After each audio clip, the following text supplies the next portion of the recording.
Option to Success Family Services opened its doors in January. Around that time, it wasn't nearly as busy as it is right now with the spike in violent crimes. It's created a lot of fear in the community.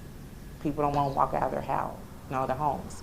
They don't want to go to the stores at certain times. Eva Snadon is the executive director of Option to Success. The counseling center is located in West Louisville for a purpose. Our goal was to bring the resource to this area so that the transportation barrier wouldn't be an issue. The city is close to reaching 100 homicides. As of mid-June, more than 300 non-fatal shootings have impacted families and neighborhoods. The last couple of weeks actually is when it started becoming more busier because of everything that's going on. Most of the calls are from people dealing with trauma, depression, anxiety, and PTSD, and from parents who want to support their kids. Eva and her team, they make them feel comfortable with their conversation. Christopher 2X and his organization Game Changers have collaborated with the counseling center, not only to help children, but to break the stigma of mental illness. We've got to get especially the Black population into a more of a comfortable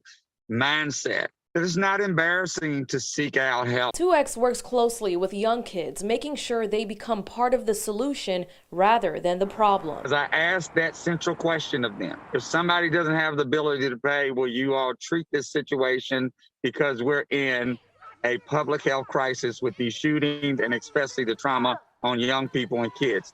And they said, absolutely, Chris. We actually grew up in this area, so this was very personal for us because this is where we grew up. We wanted to bring everything, this resource back to this community. The organization is currently working on a new program. It's a therapy session for victims of gun violence.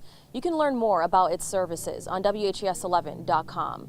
Reporting in West Louisville, I'm Senega Brigadis.